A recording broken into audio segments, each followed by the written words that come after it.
Good morning. Good morning. Are you able to hear me? Oh, how wonderful to see all of you here today, even though it's pouring down rain outside. But remember, our tulips need that. And so we'll all be happy as they start to bloom. My name is Claudia Berry. I chair the monthly program committee, and I want to welcome all of you here in the audience and also all of you who are joining us live streaming. Today is going to be a really special day, and I believe all of you are going to feel very glad that you came. And we are going to hear about something that has existed on this college for over 50 years, so it's going to be fun. But remember, to make it fun, we have to turn off these little devices we carry around with us, because nobody's going to be happy if they start ringing in the middle of their presentations. Also, we have the ability now to stay here, so when the presentation is done, we do not have to make a hard stop until 11:45. So that will give us time after all of the presentations to be able to ask some really important questions that you may have. So without further ado, I would like to turn the microphone over to Barbara Senek, who is the HASP president.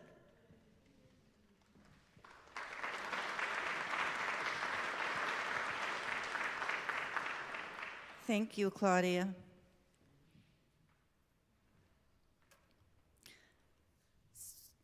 I kind of want to repeat exactly what Claudia said and welcome you all here. It is wonderful to see so many of you who are willing to come out on a rainy morning. And I know that we have several people watching through the streaming. And so welcome to all of you to this May 2022 monthly meeting. As I mentioned in my May newsletter, today's monthly meeting will be somewhat nostalgic as we look back with our presenters and hear about the Hope Summer Repertory Theater's 50 years of excellent contributions to our community through drama, plays, and musicals. I'm sure that many of us will remember some of the productions that took place during these 50 years. Also this morning, we will look back over HASP's last 15 years to honor and celebrate the exceptional leadership that Director Kim Mendels has contributed to HASP. I hope that you have enjoyed the slideshow this morning. I want to thank Vice President Brad Bright for putting the wonderful collection of pictures together. I don't know what you think, but I think Kim is very photogenic. Now, please join me as we take a brief walk down a HASP memory lane. When Kim became director of HASP in 2007, our membership was $529, and membership dues were $90. Our monthly meetings were held in the Moss Center, and the first new member orientation was held. A year later, in 2008, HASP was 20 years old and addressed issues that included course fee structure, development of a website, and the need for additional office support. The purchase of a piano for the classroom, QuickBooks, and the appointment of a HASP archivist were all approved. By 2010, our membership had increased to 570. We were still squeezing into Moss Center for monthly meetings, and it was decided that we should move to the Hayworth Center for our monthly meetings. Course fees were adjusted to one session, $3, 2 sessions were $5, 3 to 5 sessions were $10, and 6+ sessions were $15. Now, was that a deal or not? During the fall term, we double-blocked courses on Tuesday mornings, 9 o'clock for the first course and 11 for the second. This held for 2 years. In 2011, preparations were begun for celebrating our 25th anniversary, which would occur in 2013. For this special event, Kim wrote a complete history of HASP. I'm not positive about this, but you might want to see if there's a copy of that in our HASP library. It is really worth reading. At the beginning of 2013, membership had grown to 621, and a second scholarship fund for a Hope student was established. Our alliance with Hope College was also established in 2016, which has proven to be very beneficial to both us and the college. In 2018, we were told that our monthly meetings at Hayworth would need to be concluded by 10 a.m., and that an increased cost for meeting there would be coming soon. Led by Kim, we began to look at several other venues and eventually concluded that the Holland Civic Center and the Jack Miller Auditorium were our best options. A decision was made to meet in the Civic Center for 6 months and the Miller Center for 5 months, with the June meeting always to be determined. 2019 brought many changes and adjustments to HASP. Our request for the first floor space of Anderson Workman was approved, and Kim immediately began planning the space with architects and the college staff. We also began plans to raise funds to rebuild the facilities fund so it would be a viable fund available for the future. Near the end of the year, Kim led the board in addressing the virtues of civil discourse and decided to promote them by placing a large poster in the classroom as a reminder of expected ways of discussions. At the beginning of 2020, our membership had peaked at 916. Kim collected important data, which led to the board passing a motion to hold all our monthly meetings here in the Jack Miller Auditorium beginning in July of that year. Well, we all know what happened in March 2020. We had just held a few classes in our new and beautiful space on the first floor of Anderson Workman when a complete shutdown of the campus occurred. This is when Kim once again took hold of the situation and immediately suggested that we should plan a virtual summer term, which might be shorter than usual, but it would be free. She initiated the formation of a special COVID-19 committee, which would make appropriate decisions throughout the upcoming challenging time. It was decided that we should plan and offer all fall classes and meetings remotely. After membership renewals which were held in June, our membership had dropped to 785.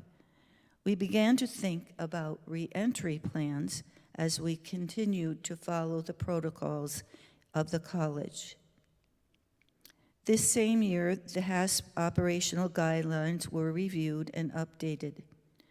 Kim met with the new engagement officer for diversity, equity, and inclusion, which eventually led to several board members, including Kim, participating in Grow on Go, a program about how to view diversity and grow into inclusion of all peoples. 2021 found us continuing virtual classes, monthly, and committee meetings. Outdoor events were encouraged, including an ice cream social organized by Kim to celebrate the HASP review. The annual meeting was recorded in the classroom, with only 4 participants, of course, including Kim. A continuing educational and professional development plan for our staff was approved by the board. Plans for the fall curriculum term included a return to the classroom following college protocols. In-person, Zoom-only, hybrid and off-site classes were offered. The hybrid offerings proved to take extra time and became somewhat stressful for our staff. This ultimately led to a review of our past, especially in terms of membership, registration for courses, staff needs, and our operational budget. A PowerPoint presentation was given to the board and then in 2 town hall sessions for our members, and it relayed that several changes were necessary and would occur soon. After receiving support from the membership, the director's position became a full-time position, and compensation should be comparable to other lifelong learning directors. Also, to rebuild our membership, a plan to reach out to alumni and friends of Hope who reside in our 49423 zip code was begun. Kim, along with our membership chairperson, have been working to design an attractive postcard which will include information about HASP, how to learn more about us. Kim was also instrumental in acquiring additional equipment to improve the delivery of all our classes. At this time, I would like to invite our Vice President, Brad Bright, to the podium.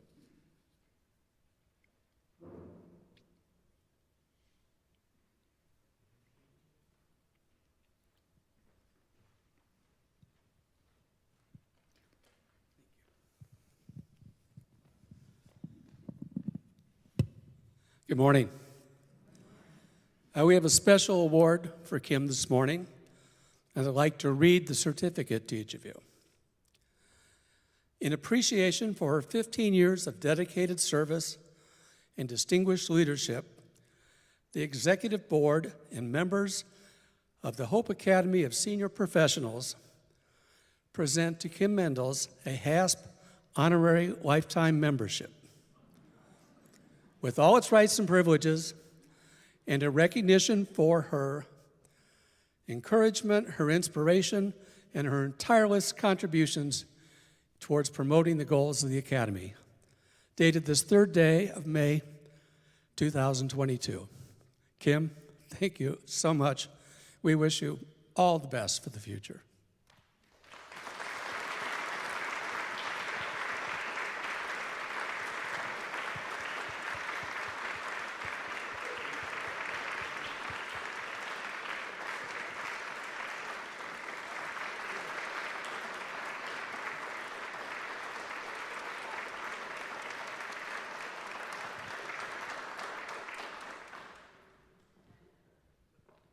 Thank you. I was hoping you would give me one of these.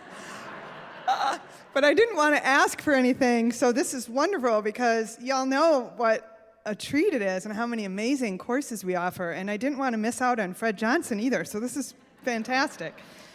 Thank you for the slideshow. Wow, that's a huge surprise. Couple things. One, I see a lot of dear friends and HASP members who we have loved and lost in that, and have been a wonderful privilege to know them and work with them and all of you. 2, I should cut my hair short again, don't you think? 3, lots of cute outfits in there that I can't wear anymore. I got to work on that. But thank you so much. I don't want to say too much because I won't be able to hold it together, but thank you. Oh, I have to stay here, okay.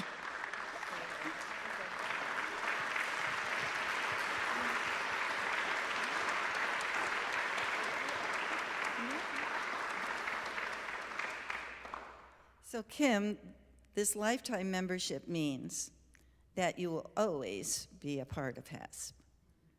Now we have another gift for you that we hope you will take with you wherever you live and work, so that HASP will always be with you. HASP, having a close relationship with Hope College, long before you came here, HASP asked Hope College for permission to use part of the college's logo, specifically the anchor, which became the A in our HASP logo. Kim, you have been an anchor for us, especially during these last 2 years.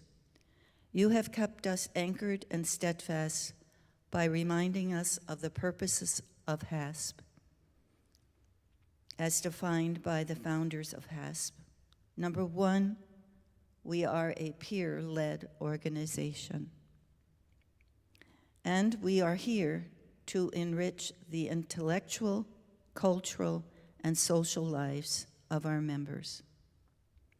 Now I have this gift to present to you on behalf of all HASP members. We're going to do a little juggling here, I think.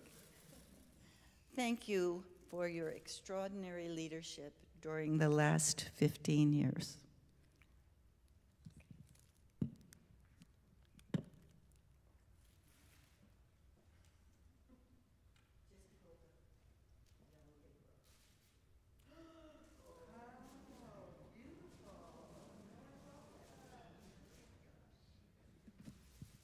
That's going to look really good on my new desk whenever I get one. Thank you. That is really beautiful. Thank you so much. Okay.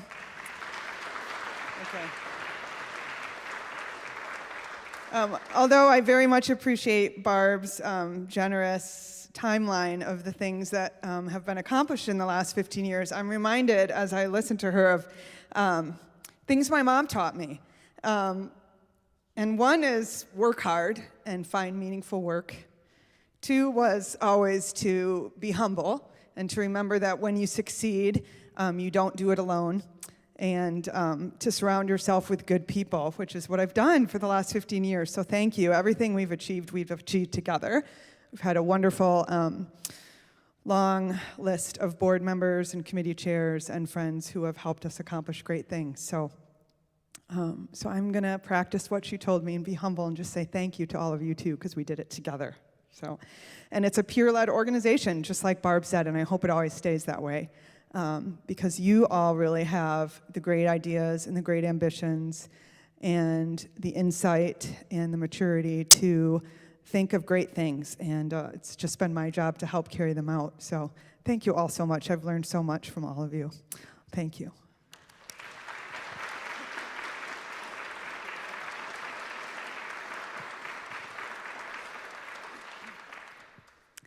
And now I invite Doug Walford, membership chairperson, to come to the podium.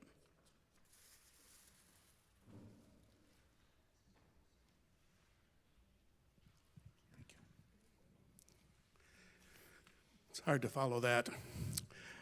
We are very pleased this morning to have 5 guests with us, and I'd like to welcome them by name. So with us this morning are Sylvia Boyd, Lynn Hendricks, Jane McPherson, Sarah Kepi, and Susan Panasek. We're just so delighted that you're here, and we hope you will join us. Also, it's our pleasure to welcome and introduce 3 new members this morning, and I'm going to ask them to stand as I read their names and turn around and face you so you can greet them and get introduced to them, see what they look like. So first of all, Sally Floberg and her husband, Fred Floberg, are joining us. Mark DeRue is joining us. I haven't seen, Mark, yes, Mark's in the back. Thank you, Mark. Great. So good to have all of you part of HASP. We're anxious to get you involved and enjoying all the benefits that we have here. Also, this morning,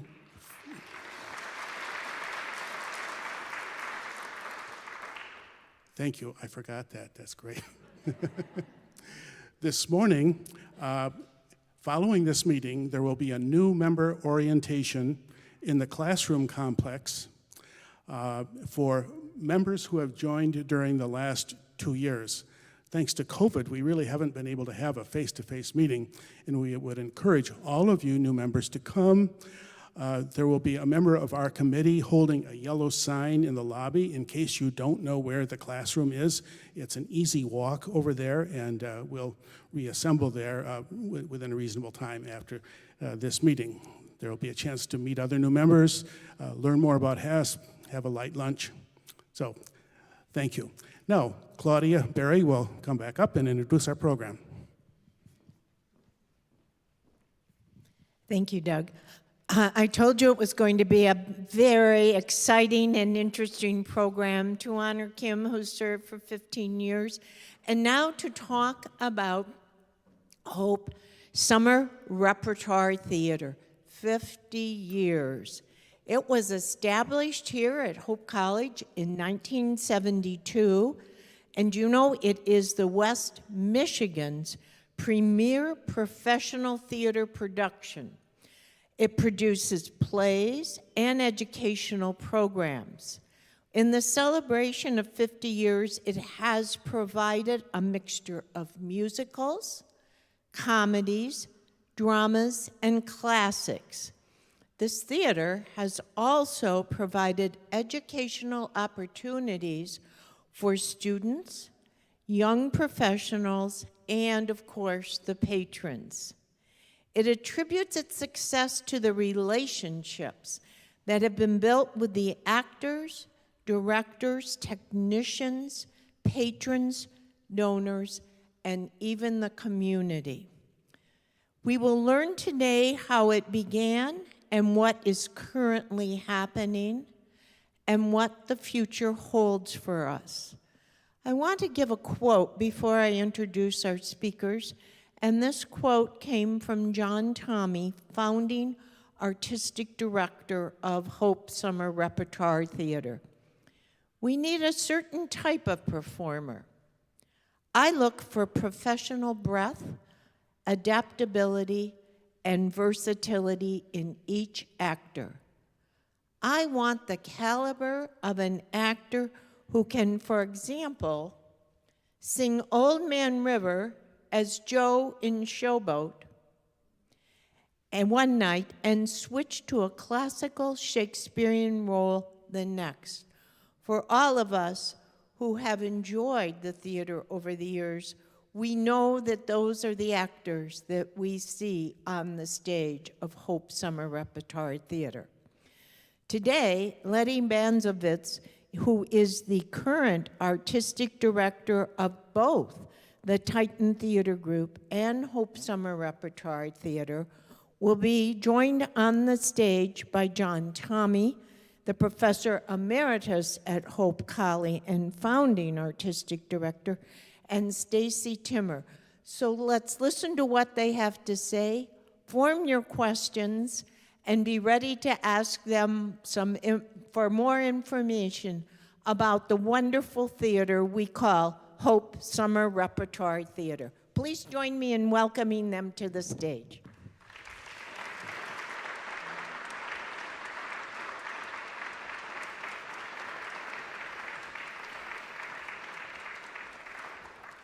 Hi, I'm Lenny Banovez. I'm the current artistic director at Hope Summer Rep. Thank you, everyone, for coming out on a gloomy day. We'll introduce him in a second. This is Stacy Timmer, the head of our volunteer and community coordination. She is a Hope alum and part of the acting company as well, and will be heading up the guild and community relations and things like that, because it's a very, very busy year. And then, before I talk, because I am the least interesting person up here, I'm going to take this moment to acknowledge John before I introduce him. There's a lot of things that I love about the theater, and when I came for my interview, the word repertory was one of them. The idea of what you just talked about, a performer one night playing Hamlet and the next night singing a song in a musical is something that I've always dreamt of doing. And that is the kind of actor that I look for. It's also the kind of technicians we look for, because every night they don't get the standing ovation that the actors get, but yet they're switching from Broadway set to Broadway set to Broadway set, which then talks about the designers, which then talks about all the other things that we'll talk about today. It really is a community. They say it takes a village. It takes a community to have a theater company like this, and the one to last for 50 years. So it's an honor to be the artistic director during the 50th season, but I wouldn't be here if it wasn't for this gentleman, John Tommy, who 50 years ago knew that I'd be standing here and started something that he knew I would love. So I really appreciate that, John. But without further ado, we're gonna go past, present, and future of HSRT today. We have no fancy tech.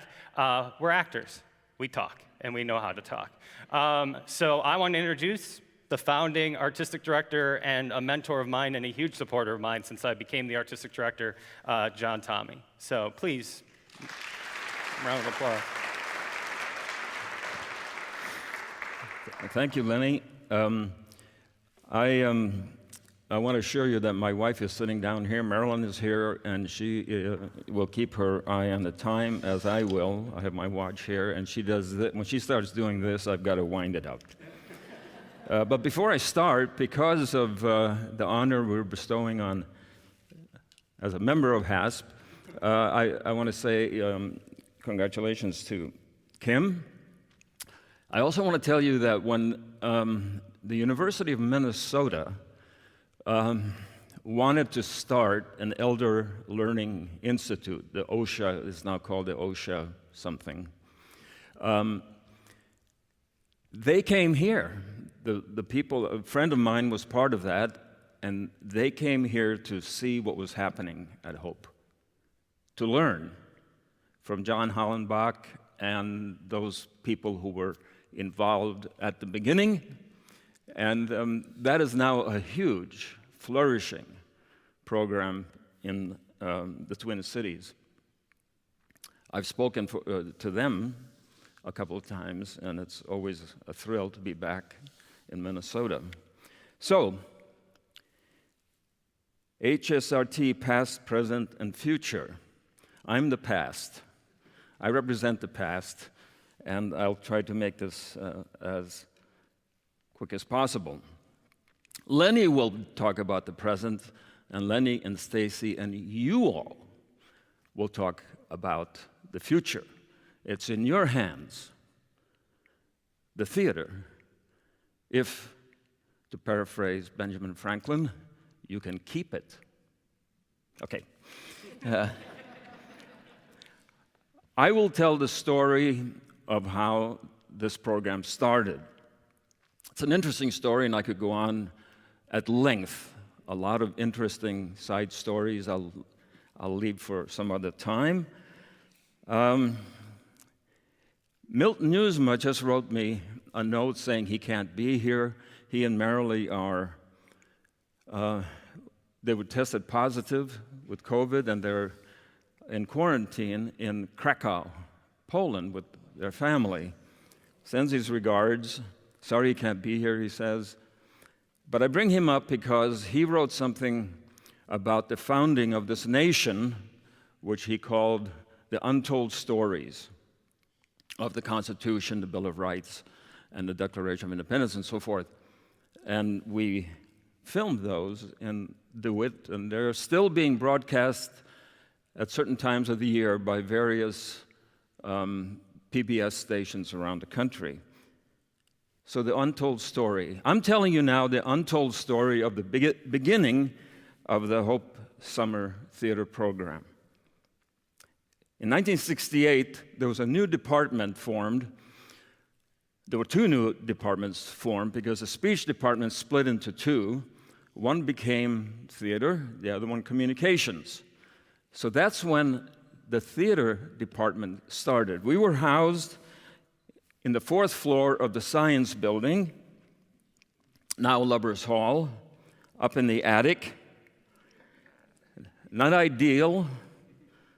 There were flues coming from the chemistry labs up through just off stage left, and they were making a lot of noise during rehearsals and performances, so we used to turn them off. And sometimes in the glee and happiness of opening night, for example, we would forget to turn them back on.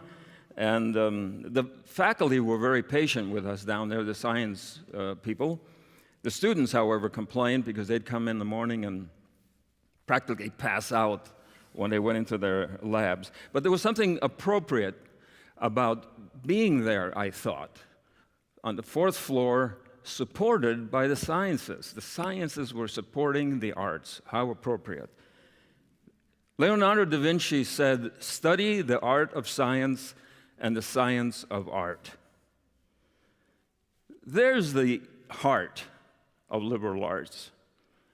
And we were very happy up there, but it was taxing, it was difficult, it was too hot or too cold.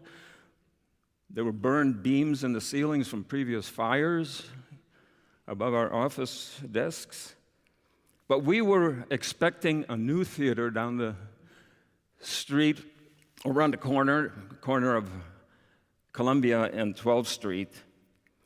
And finally, in the summer of 1971, we moved in. Now, ready for the fall semester. We were young, we were eager, we were excited, and we wanted to produce plays. The theaters were not finished. But we started down in the studio with an original production by a playwright who came in from Minneapolis called A Little Season, that comes from Revelations. A Little Season, you know the story better than I do. And then finally we were able to move into the big theater in December, and we produced Charles Dickens' A Christmas Carol. This was our real sort of coming out, or presenting our theater for the first time. Tom Renner, who was in charge of promotional matters for the college at the time, did a great job getting the word out. There was a lot of interest in the community, in the area, about this new facility. And he contacted church groups and so forth. And we did, that December, 13 performances of A Christmas Carol to almost all of them full houses.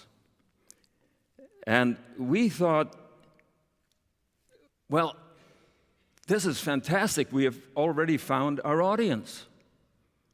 13 performances, close to 500 people each night. In that glee and excitement, an idea popped up. It was Don Finn, one of my colleagues and buddies from grad school, who one day said, "We should start a summer theater." I said, "Well, what?" He said, "Yeah, it makes sense. We are the only air-conditioned theater in West Michigan right now." Okay, so in fact, the advertisement was in air-conditioned comfort. Remember the way the movie theaters used to do it? Now, who was going to take charge? I thought Don would. It was his idea to start this thing. Well, we were also involved at the time with starting a program in what was then known as Yugoslavia. And Don was very keen on that program, and he wanted to lead it. So he said, I should lead the summer theater program. And I said, well, I've never done summer theater before. Michael Grindstaff, our scenic designer and lighting designer at the time, said he had summer theater experience. He'll help me. So I said, okay, let's do it. We needed permission, of course, from the college, so we went to see Clarence Hantlogan.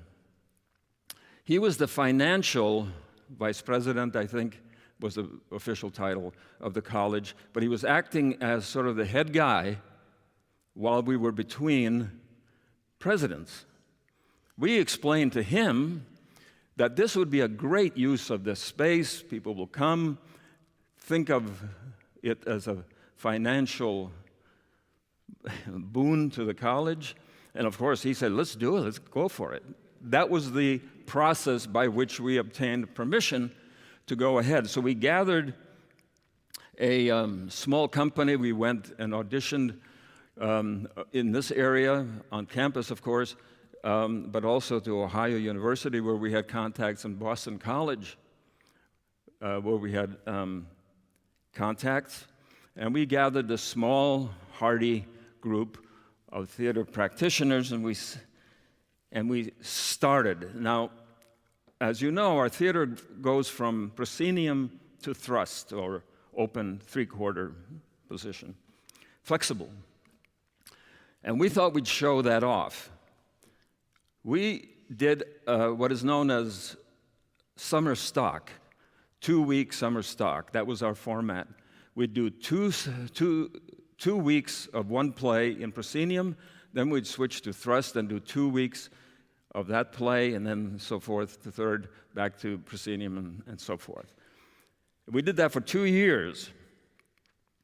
And our enthusiasm was high. We worked hard. I'll tell you this story, too. In that first summer, I was walking through the lobby on my way to a meeting or a rehearsal, and overwhelmed with all kinds of things that needed to get done. And here comes Herman Lau. Some of you will remember Herman Lau. He's coming down he was a great enthusiast. I mean, he was really behind. He was happy. He was a theater, aficionado, I think he would call himself. And he was waving a slip of paper in his hand, coming toward me in the lobby. And he said, "John, will this help?" And he handed me a check for $100. And I said, "Herm, you have just started the patrons program." That was the beginning.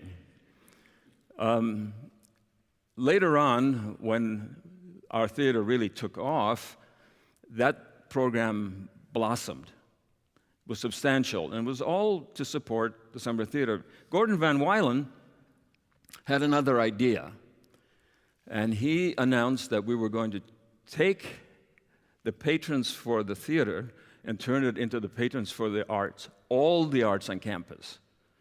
And we thought, wait a minute. But he was the boss, and he was also very wise. It turned into what now is a substantial support for all the arts. There's an endowment that is growing, and every year a certain amount of money is doled out to various departments, depending on their needs. So, good for Gordon and good for us. So we started this summer stock season. Mary Shakel, who was a history major at Hope, went off to graduate school to study costuming. She came back and was our costumer, and of course later on she became a very significant part of the running of the theater. In our second season, our enthusiasm was still there.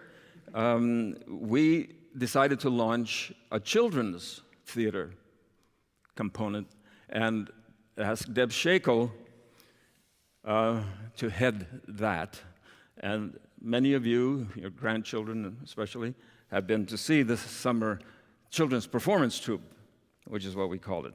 In that second season, we also invited Bert Tillstrom, with whom we'd become very close friends. Bert Tillstrom, who was behind Kukla, Fran, and Ollie, to do a production that we called Kukla, Fran, and Ollie, a retrospective. That was the opening of our second season. And in those first 2 years, we also developed and encouraged the Theater Guild. Stacy may say something about that in a little while. Marilyn was very actively involved. I think a lot of Ellie Meiderman, I think some of the people here were involved as well in the Theater Guild. So things were happening. What wasn't necessarily happening was that multitude of audience members that we had counted on from the Christmas Carol experience, they didn't show up. They stayed away in droves. And it was very disheartening. I went into the doldrums. Facing the third season, I thought, why even continue this? Maybe we'll just do small musical reviews and small comedies, make it easy, less expensive, and so forth. Then two things occurred.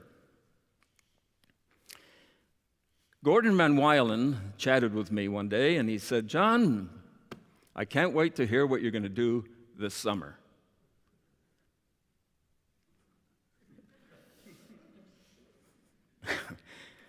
I couldn't believe it. We weren't even sure he was going to attend.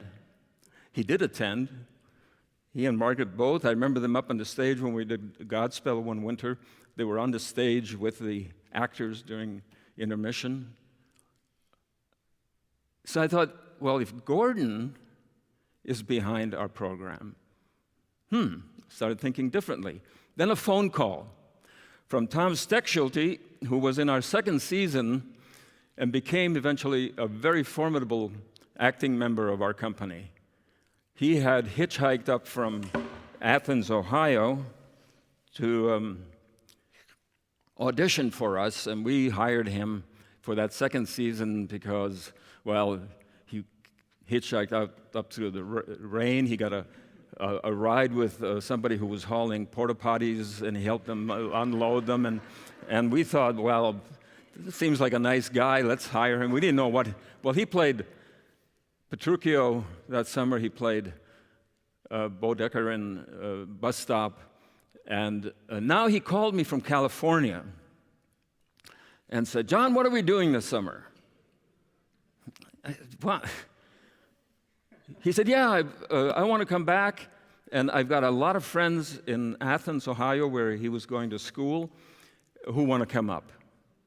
So I went to the department and said, "I think we're going to do a summer theater."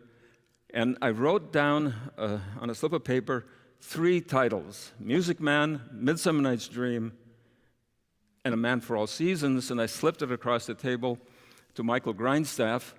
He looked at it, and he nodded, and then we announced our first repertory season, rolling rep, different show each night, with that season.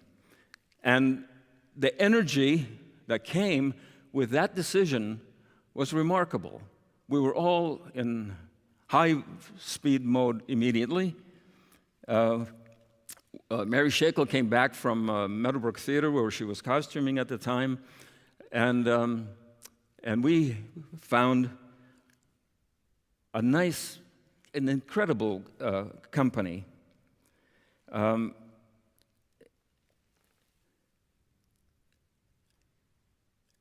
And this repertory format was embraced by the audience. It was as if the audience, our community, had invented rotating rep. Of course, it goes way back, especially to the Elizabethan period. And in Man for All Seasons, we were performing that the night that Richard Nixon announced his quitting the presidency, and it was sort of a resounding coincidence. We had big audiences. There was a lot of hope, and the patron program really took off. That patron program then now is supporting all the arts. And this was a theater that we wanted to do in the first place, influenced by the Guthrie Theater in Minneapolis, influenced by the Shakespearean Company in Oregon.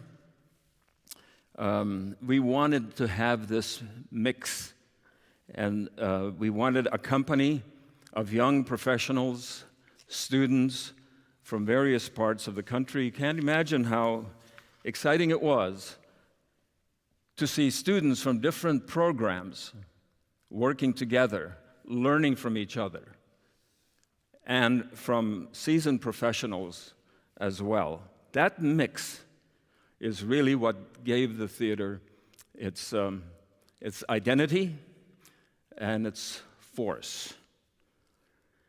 So,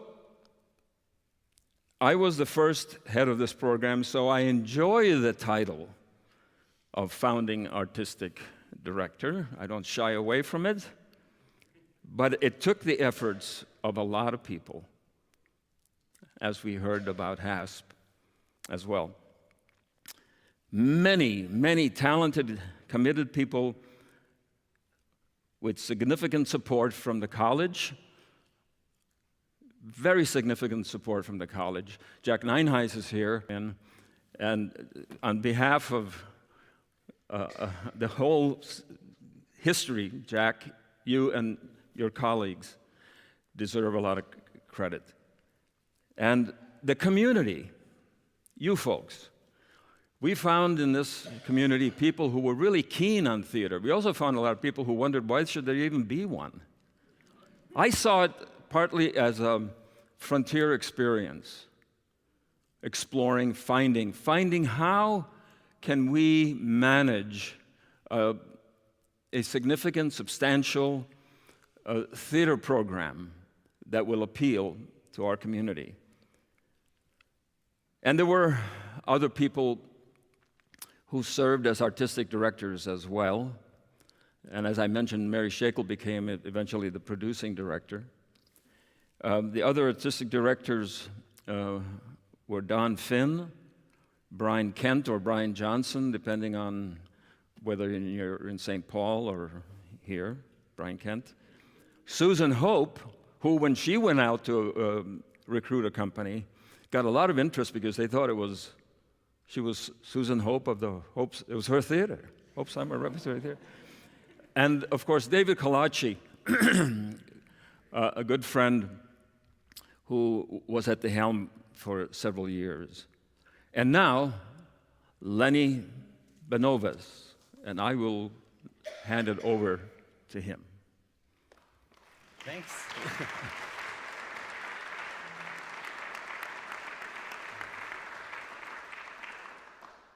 When I first got this job, I'm way more kind of laid back, so we're going to have it be like a town hall Q&A now. Because for me, that's what's most important, is talking. I'd rather talk to you than sit here and talk at you. But listening to John talk, I remember my interview. It's the one, I don't have a long tenure here, but I do have some stories, and this is one. And I came in for the on-site interview, and I didn't know if I wanted to come yet. For me, interviews are just as much me interviewing them as they are me. But when I got to the section where John was, which was the search committee, I knew that I wanted the founding artistic director. It's very rare to have that happen. So I knew it was a big deal to me to make sure that I could get John to, support me. That was the vote that I wanted the most. And so I'm sitting at the table and I'm talking about ideas and things that I've done in New York and things that I've done regionally with the theaters I worked in before I moved to New York. And everybody's like, wow, and smiling and laughing, and John's doing nothing. He's looking at me literally like he just kicked his dog. And I'm like, this is not going well. The one person that I really wanted their approval was giving me nothing. And I was terrified. And so I decided to kind of flip it onto him and go, all right, I'm moderately to extremely uncomfortable. So I want to make sure John is too. So, which I've stuck with as my mantra since I've got to know John a little bit, is to make sure you're uncomfortable at all times. Am I doing a good job? Yeah. Yeah, I thought so. We also have a stand-up comedy routine that we do, but that's for another day. We'll charge for that. So I go, John, why did you start this company? And he gave that version of why. And I immediately knew that even if he didn't like me, that I wanted to work here. Because I grew up, I'm from Kenosha, Wisconsin, but primarily worked and lived in Milwaukee before I moved to New York. And my favorite theater ever was the Milwaukee Repertory Theater. I thought they were all, superstars and had changed my life dramatically. And that was what I loved about being an actor, was every day I could see them do something different. And that was amazing. And so when John started to talk about that, I could feel like my insides get excited. And I was like, I think this would be a really cool idea, or journey, or fun way to see where we could take something that was clearly started on something that I truly believed in. And so through that conversation, him talking, we found out that we had one person in common, and it was because of Ohio University. It was Bob Hobbs. And he said that name, and this is how the theater works, and I promise this is going to get into a Q&A. After I promised I wouldn't talk at you, I'm rambling. But Bob Hobbs was a master teacher across the country, really in the heyday of repertory theater. And my direct mentor, my grad teacher, is a student of Bob, and Bob knew John. And then the second we started talking about Bob Hobbs, and then Jack Young, and then all the people at Athens, Ohio, where I went to grad school, which was such a huge part, and where Chip DeFord went to grad school. For those of you who have been coming to HSRT, everybody knows Chip. So all of a sudden, all those other people that were smiling and laughing at me were not, because we had totally gone off into the land of acting. And then I could get John to stop smiling at me. And then everybody else is like, what's going on with these two? And then they called and said I got the job. And I then said to myself, all right, this is a perfect stepping stone in my career. I'll come for a couple seasons and move on, hopefully with the theater company in better shape than it was. And that was 5 years ago and 4 seasons ago. And I thought I would set it up for the 50th, but now I'm here for the 50th. And not the easiest time for the, I thought literally that I would come in, the guy from New York, do some plays, and go off. And I just adore it here. I love it here, and that's because of what it was built on. And when I got here, there was talk of maybe we shouldn't do the rep anymore. It's really hard. Rotating rep is really hard. And it is really hard. It's exceptionally hard. It is exhausting. And we've molded it into something, but that's what's really special about this place, is that while it is hard, it is extremely rewarding. And I hope that you find it that way too. That idea of seeing one show one night and something completely different. Laughing hysterically one night and then sobbing hysterically the next night. While to the outside world of theater might look a little weird, we thrive on that. What's wrong with that person? Oh, they just been to the theater, they'll be fine. But that's what's important. And the ability for young actors as well as seasoned professionals to come together and to have, the example of what you were talking about. Last year we had Jim Pickering, who's coming back this year, yay, who is a founding member of the Milwaukee Repertory Theater, who is one of my mentors, who I couldn't believe we got to come here. I was like, you're really gonna come here? I'm like, Superman's gonna be on our stage. Was talking to a young actor who is I believe a sophomore in undergrad from a tiny college across the river, or the river, east of New York. That's a lake, Lenny. I was born on it, I forgot. At Carthage College, which is about the same size as Hope, who is a young actor who happens to be deaf and was in Children of a Lesser God. And I remember sitting there after one of the longest summers ever, producing during a pandemic. There is no college class for that. You just learn that as it goes. And Stacy was in that show. And I'll never forget, because I remember when I met Jim Pickering and when I met John Tommy, and then young Lane, who is an actor with a disability, who's deaf, who normally wouldn't have this opportunity. It's a play that's rarely done because of that, is standing across from Jim Pickering, an icon of the American theater. And don't tell him I said that about him, by the way, when you see him. But he really is. And watching, a 70-something-year-old man, I won't do that to him, with a 21-year-old who is just starting their career, and they are acting toe-to-toe with each other. And that is what I find rewarding, is it's not just about, when we talk about past, present, and future, it's, theater is one of the most competitive, fields in the world. Like I'm supposed to be the shortstop for the Chicago Cubs, and since that didn't work out, that's what my grandpa wanted. But since that didn't work out, I was like, I got the fallback of, theater, that reliable, profession. But there's nothing else that I would rather do. I will always choose trying to change the world by telling stories over money. And that comes, while I didn't know John growing up, I wasn't mentored by John until I got here. It's because of people like John that I am here. And I hope, because running a theater isn't easy, as you're starting to find out too, is that when I'm going, because of the company I started in New York, I was the founding artistic director. I hope 50 years, well, that'll be 40 years from now, that A, I'm still around, and B, that I get to sit like this going, and this is the young person with all the ideas now. And I can't wait to find out who the next person will be that will take over for me. This won't be my last job, but I guarantee it will be one that I will never forget, and I will always be thankful for. And Mary Shackle tells me for numerous reasons, and if she's watching right now, I'm sorry I'm wearing a hat, Mary. But my hair is far more offensive than the hat is, I promise. I hope she's watching, because that joke landed, and I bet you she didn't think it would. Now I forgot what I was going to say. It was really good, and I got sidetracked by the hair. She said, that was it, Mary. I just had to hear her voice in my ear yelling at me. Don't wear the hat because you're standing on the shoulders of giants.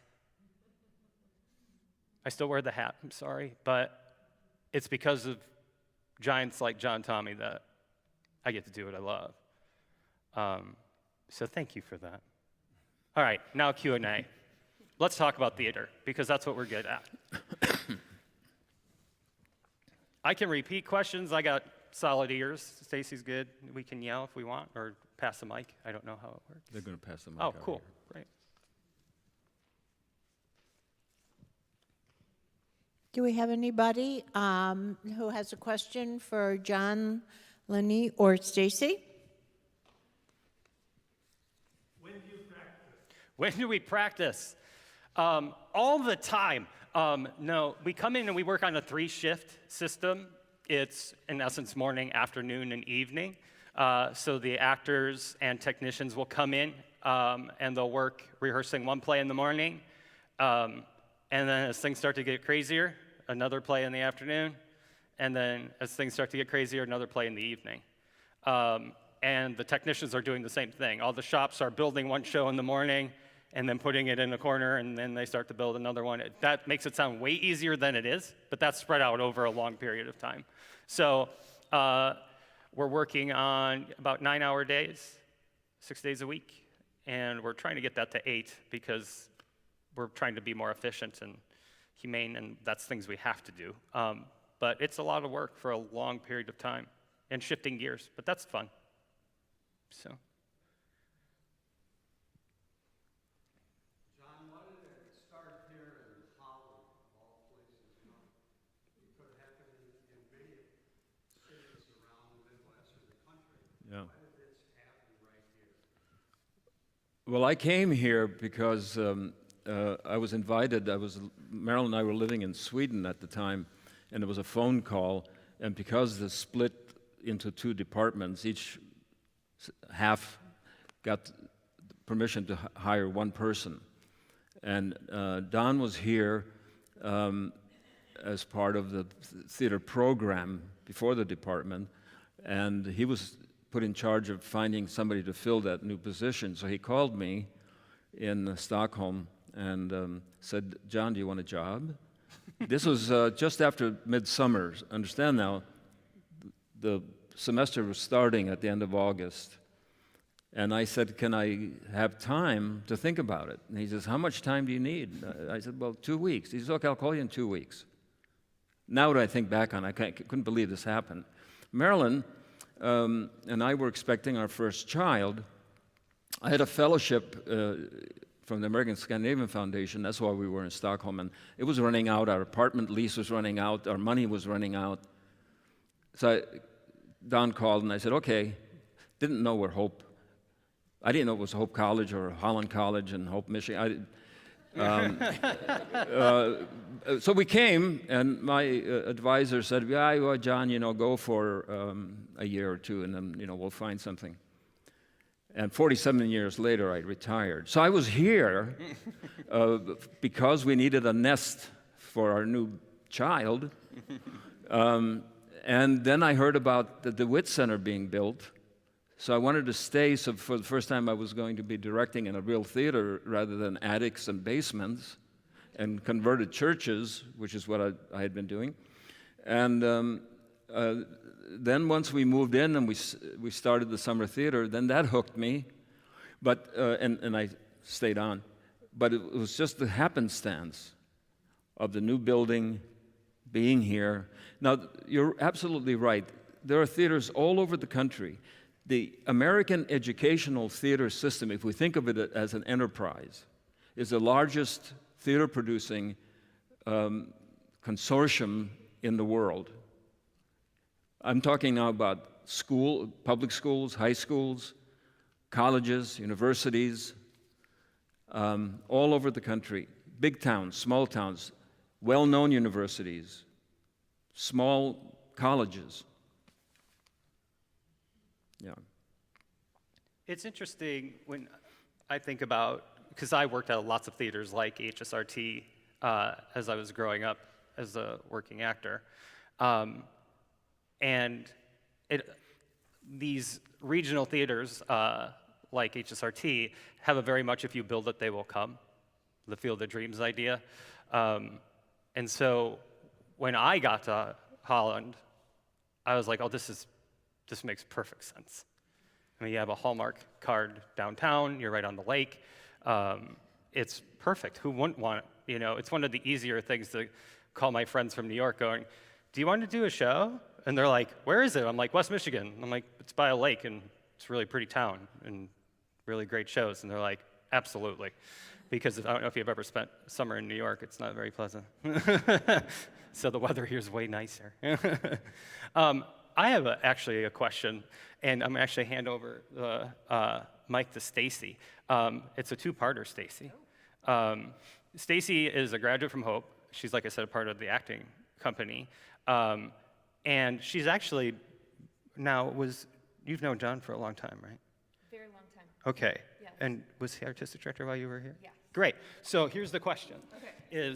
So John and I are both, he was and I am the artistic director. So you worked for two artistic directors at HSRT. Which one of us is better at it? And, and what is it like at the HSRT you were at when you were in college and the HSRT that you're working for now? I'm really interested in who's the better one. Mm-hmm. Ooh. Here, I'm just going to sit next to him. Yeah, okay. Get a good look. Okay. Wow, that would have been nice to be prepared for. Thank you. Thanks. I appreciate that. Yes, yes, yes. Improv. I am going to, all right, I'll do a little history too, because I am here because of both of you for different reasons. I was very excited to hear the story of how you started HSRT and that the whole seed came from A Christmas Carol that you did, and very excited about that because I had the great privilege to be in the first Nutcracker. And if any of you saw that, I see some nodding heads. It was so much fun. So for that, what that meant is I was an original mouse, and so I got to play in the costumes that, literally play, which is what we do, right? That's the whole point, it's a play, right? Okay, got it. But so in that experience, and I felt like that's when it sort of started, summer theater sort of started for me, and getting to be part of that. And it's, again, a hallmark moment because it's a Christmas play, and maybe people just like Christmas plays. Maybe that's why the first season was a little bumpy, because I think of the holidays. But then I ended back up here. So for those years, this will be my 8th summer with Hope Summer Rep. So the way that I feel sort of connected with all of you is about 3 years ago, I had left theater, I was doing a corporate job, and it was summer theater had educational opportunities for everybody. And as a lifelong learner, I chose a class that I thought would really be great to get back into theater, spend an afternoon. It was an audition workshop, and I thought this will be fun. So I went in, you know where this is headed. So I went into, I signed up for the class, very excited, worked up a monologue, worked up a song. Here we go, I'm a grown-up, I can do this, I used to do this, had a blast. Walked into the rehearsal hall that I'd been in so many times in my life, and everybody had braces except me. And I thought, oh no, what did I do? Like, ooh, clearly I've messed up. But I sat there and I thought, well, I think I'm just gonna go because I'm gonna be horribly embarrassed. So I gathered my things, and Lenny walked in. And I thought, oh, somebody like John Tommy, from whom I learned how to be a theater professional, would not let you walk out on an artistic director. Plus, in the years that I was in corporate America, I was living in Chicago, fell in love with the Chicago Cubs, and Lenny was wearing a Cubs hat. So I thought, I haven't taken it off. he hasn't taken it off. I haven't taken my hat off. Even when you see me act, it's actually on my head. It's under a wig. Yeah, the hair is the attached. hair is all attached. So I thought, how bad could this be? And it turned out it was a great experience, which then led to me auditioning for the summer, and then in the course of which led to the summer season last year in Children of a Lesser God, and then started. I live in Holland, and I was touching base with Mary Shakel. We were talking about the 50th, and that led me back to here. So this summer, working on the 50th season, performing again, and that was a very long answer to me saying, I'm not gonna tell you which one. Okay. And I appreciate you both. I appreciate you both for different reasons. Also, having worked with Mary Shakel, she's a big part of our whole history. I think probably many of you know her. And so it's a complete package, shall we say. There you go. Yes. That's good. Diplomatic, right? Very good. Mary, tell us straight up. Okay. We do have time for any more questions if someone has one. Thank you very much. Can you talk about this summer's program? Absolutely. Why would we talk about the 50th anniversary season? Yes. This season, the goal for me was to truly make it feel like a 50th anniversary season in one of the hardest times to produce theater. So there was a lot of math involved, a lot of very supportive people involved, and hopefully a lot of very excited patrons that will show support that way. But we are doing the largest season we've ever done. We are doing it extremely efficiently, but if you start from the very first show all the way to doing a holiday show again, we are doing a 9-show season. When I got here, we did a 5-show season, and then we got up to 7, and that's what felt like the sweet spot, but a 50th anniversary season only comes around once. And so we're doing things really smart. So we're starting off the season with a remount of Every Brilliant Thing, which was the one-person show I did last year, which had 10 performances, but 5 of them got rained out. we started planting the seed for that while I was talking to people during the summer outside over in the Pine Grove and getting feedback directly, because when you see people, they tell you about your performance the night before. Always a unique thing. But we're starting with that. A lot of people showed interest in coming back to see that. Short, sweet play, 70 minutes, very powerful, very audience interactive. Don't let that scare you if you haven't seen it yet. That's over in the recital hall here. And then we're doing HSRT 50 Years Through Song, which Alex Thompson, our music director, Marcus Johnson, our associate artistic director, went through the entire production history and made like the greatest hits list of all the shows at HSRT. So you're gonna get a wide variety of just about 75 minutes of just really good people singing really good songs. And all the favorites, you know, that you've seen, from Music Man to the Fantastics to, you know, think of it, there's probably a song in there from it. And then the main stage season is Gentleman's Guide to Love and Murder, which is if Agatha Christie wrote a musical. But it's extremely funny. It's about a young man who is about 12th in line to inherit the family fortune. So they start, in essence, murdering everybody that get up to him. Now, this is a comedy, mind you, I promise. It's very funny. But the family is all played by one person. So this person is knocked off repeatedly over and over as they play different characters. It's an ensemble of 6 that they also play 20 characters apiece.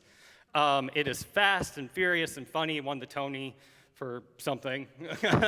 And HSRT alum and Broadway regular now, Jonathan Spivey, is coming back to play the lead in that. So Jonathan's been in, what, probably 7, 8 Broadway shows now. Started his career here. We met at the Milwaukee Rep, where I met Chip DeFord. Chip's coming back as well. As always, I will not be the artistic director that does not hire Chip DeFord. That's not something I want on my resume. Then we're doing Much Ado About Nothing. Shakespeare is back. It is a very funny, very fast cut of the script, very modern, very fun. Takes place on an Italian villa, and shenanigans and love and all that ensue.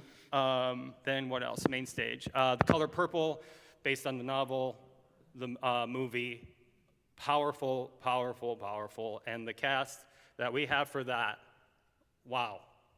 That's all I'll say is wow, because I don't want to give anything away about that one. That is probably the show I'm most looking forward to seeing.